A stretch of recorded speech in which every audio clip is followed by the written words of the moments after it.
Are we there yet? No. Okay. I'm going to do an example of what I call a corkscrew bead. A corkscrew bead. And with that, you can make it out of solid colors. You can make it out of whatever. It's one of my own creation or designs. Probably somebody else has done it a long time ago. It basically looks like this. It's open-ended and of course looks a little bit like a corkscrew. And the coolest thing about these is you have them on there's a cord that you have in mind and you don't want to untie the cord. Watch this. All you got to do is, oh, of course, I'm trying to do something and not doing it right. Wrap it around, and there you go. One corkscrew bead, and it's not coming off anytime soon. The only way it comes off is if you unravel it. There you go. I will show you a picture of it later on. Also, in the thing below, I will give the URL address of the YouTube video that I made the actual dichroic strips out of. Now, in my case, I have quite a few different dichroic strips ready to go. It's just a matter of picking one, saying, ooh, that's pretty enough, or ooh, I like that one, or ooh, still picking out, oh, here's one that's dual. I put two types of dichro next to each other, so that would be cool. I'll have to thin it out a little bit and then make anyway, let's get to melting, shall we? Come on.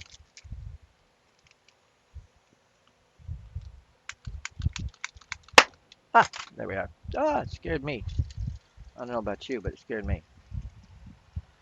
Got to warm this in a little bit. It helps, especially since it's cold and you can see my hands. But if you put it in your oven and warm it up before you put it in there, that's good too. There's many ways to skin a cat.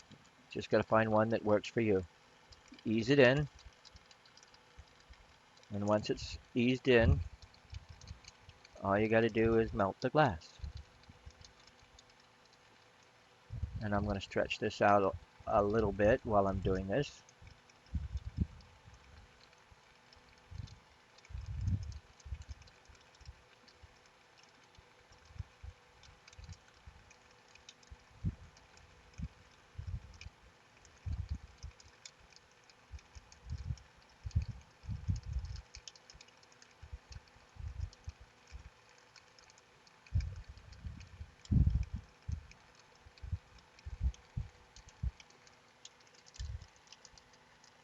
Okay, now that's going to be thin enough. I'm going to go ahead and start the corkscrew. And basically all you do is roll it around and leave a gap between the two rolls. And depending upon how thick or how thin you make your strips, is how thick and how thin you can make your bead. I usually wrap it around 2 to 3 times. This one I'm going to do a little, about 3.5 times. There we go. Now to make sure that I keep things round, and I'll also start thinning it, not thinning it, but making it a little tighter.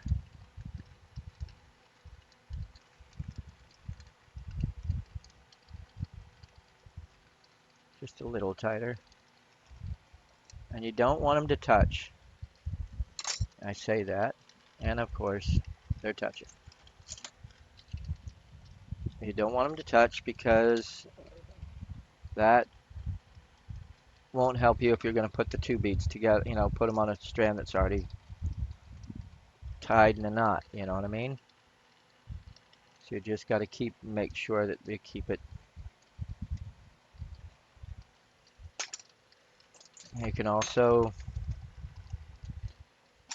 I'm looking for something to work with, and you'd think as many pieces of glass I have on my table, I could find something to satisfy me.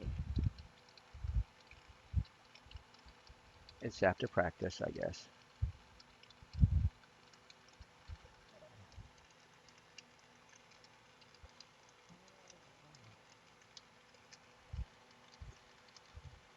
There we go.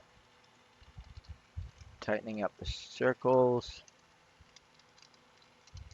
Actually, by itself and loose like this, it has its own unique properties and qualities. Um, just by the way it is. It's like a ribbon on a string, I guess you could say. Again, I just call it a corkscrew bead.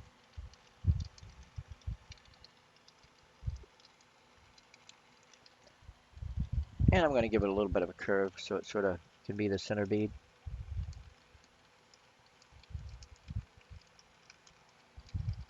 There you go. See what I mean? And I'm going to leave it like that. Simple and effective. Warm it out for a little bit.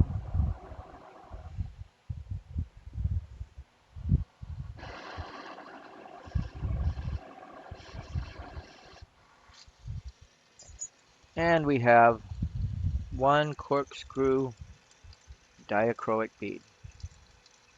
And again, it doesn't have to be dichroic. You could make it just a ribbon, or you can make it a solid ring or whatever, a solid rod, and just make some beads like that. It'll be fun to do something a little bit different, and it doesn't cause a lot of stress. Oh, it does cause stress. Don't get me wrong, but it causes less stress than when you're making a solid bead and rounding it out and putting it on the mandrel and all that sort of stuff. Sometimes simple is better. Yep. Thanks for watching. Enjoy your day.